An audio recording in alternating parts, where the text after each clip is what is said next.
All right, so good morning, everyone. Basically, this is an N-scale Kato PA1, and PB1 would be the same way. Um, so I actually haven't been offering these with sound unless if you could come up with an older ESU V5, or not V5, Select Micro, because the newer boards are too thick. This is a Select Micro. These were discontinued like, I don't know, 4 years ago now. So as stockpiles of those have dwindled, been pulling those out or buying them off the second and third hand market to offer PAs, and it's not the best solution out there. The micro and nano, the V5s, because that plug on there on both cases makes them too fat. So no matter how you machine or install it, it pushes the back of the shell up. There's just not enough clearance in this thing from the way it sits. I'll see if I can show. Here's a Select Micro install. See how that fits down there with the back machine for the speaker, and then it's hardwired in. So which has led to me turning away doing PAs. And I had an epiphany this morning, which sometimes happens, on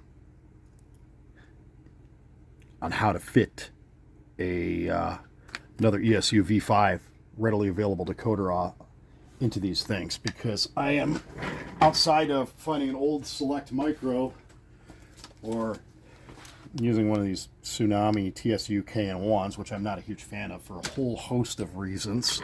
One of them being that even at my cost, those are $125 a piece, and the other fact it's soundtracks. I'm like, can I take this? Obviously, I got to machine this frame out, and this is just a scrap one. But can I use a 58741, which is actually meant for the narrow hood units, but it should have some clearance, and see if I can fit it in there? This is a scrap one that I had sitting on my workbench that's got some issues. But I think the answer is yes. So I'm going to go out. I'm going to machine a few PA frames I have sitting here, because it's been a while since I've done any of those. And we're going to try installing this decoder, which is not meant for this model, in this model, because that should have the necessary clearance in it. So then I can offer PA1s with V5 LokSound decoders in it again. So we will see what happens. All right, so here's that PA1 with a 58741 board. It actually kind of fits like a charm in there. One thing I did do is I added pickup strip holders that come with the newer E and F unit, or sorry, newer E units and P42s, because I have a bunch of them here.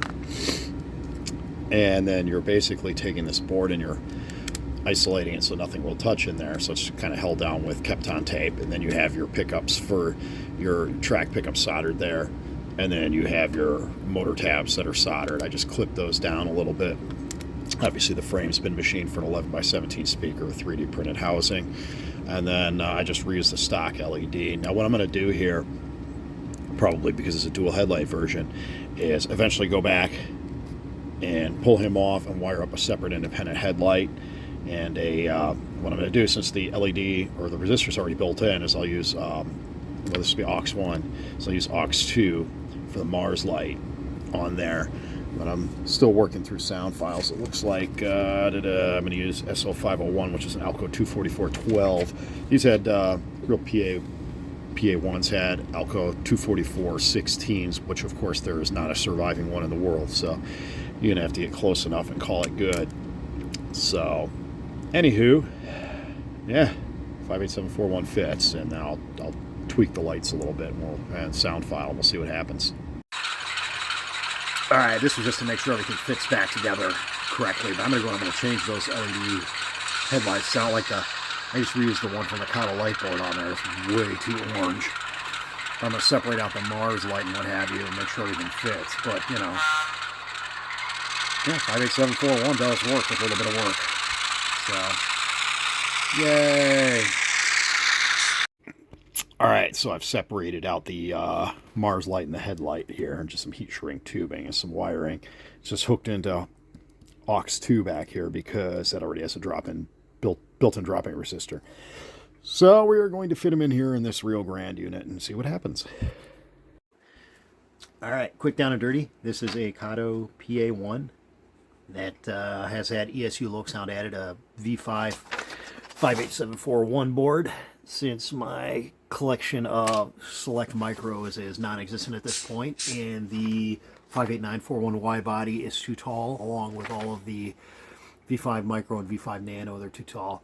So anyways, yeah, so got him all back together. He does fit pretty well. A little bit of Kapton tape to hold stuff in place, and then I separated out the lights on there, so we got an independent Mars light and headlight. So obviously here's headlight, and then F6 is Mars light, and then just change the horn to a Leslie A200 or whatever it is. Yeah, and then it just has ESU's SO501 Alco 244 sound file in it. It's not 100% correct for a PA1, but considering it's a 12-cylinder 244, and nobody has a 16-cylinder 244 because they don't exist, well, hey, they'll get you in the ballpark. So without further ado, there we go.